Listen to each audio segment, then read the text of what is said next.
Cassidy and the Mixed Up Numbers by Dezi Shepperd. Mommy woke me up early for my first day at school. She put a pretty pink bow in my hair and made a bowl of oatmeal with fresh strawberries. After I ate, Mommy buckled me into the car seat, and off we went to my new school. When we arrived, we got out of the car and headed inside the school. I skipped up the stairs. We walked down the long hall, and finally we stopped at the room that said, Miss Cherry. I squeezed Mommy's hand. All of a sudden, my stomach was queasy. Maybe I am not that excited anymore, Mommy. I don't think I want to stay here, I said. Mommy looked at me with confusion. Why not, sweetheart? You were so excited this morning. I stared down at my sneakers. I am nervous about remembering my numbers, I said. Don't worry, Cassidy. You will do great. Mommy smiled at me reassuringly.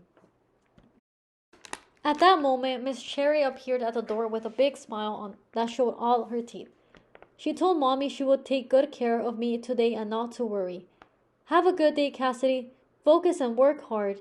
Mommy waved goodbye. Class, we have a new student today. Her name is Cassidy.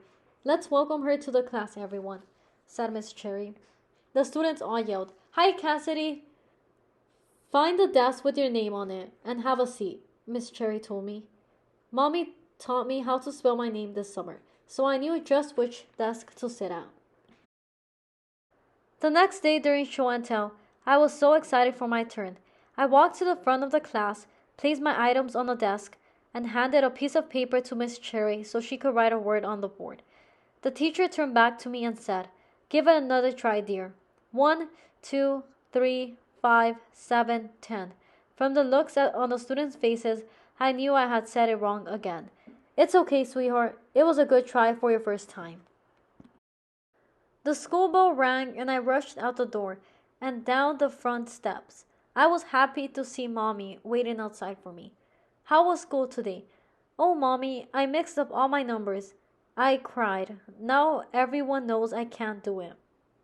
Honey, it's okay. We will practice at home tonight, and you can try again tomorrow. What else happened today in class? Mommy asked. We have show and tell on Friday. Everyone has to bring something, I said. Well, you have a few days to think of what to bring, she said.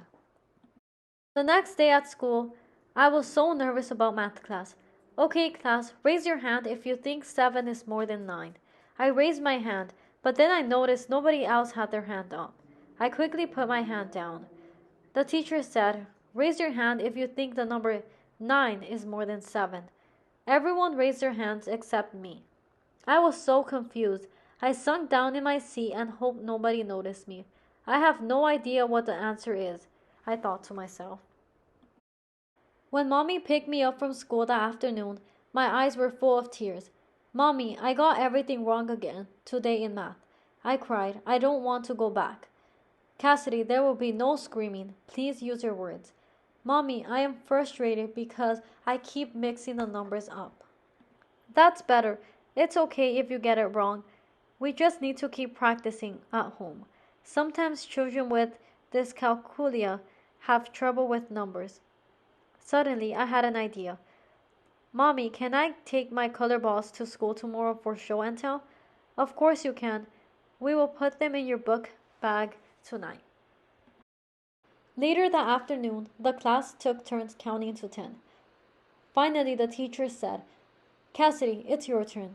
I began counting in the quietest voice. 1, 2, 3, 6, 8, 10. The children started to giggle. Class, we do not laugh at our friends. That's not nice, said Mrs. Cherry. I pointed to the word on the chalkboard. I have Dyscalculia, I announced. Sometimes people with dyscalculia have trouble learning numbers. I am going to show you what I do at home to help me learn my numbers.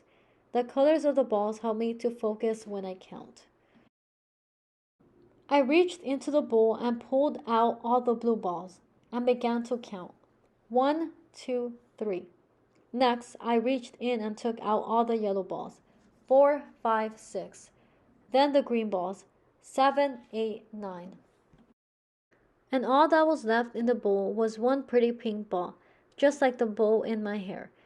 I picked it up and shouted, 10! The whole class started clapping. I learned differently, and that's okay. I smiled brightly and proud to be me. The end.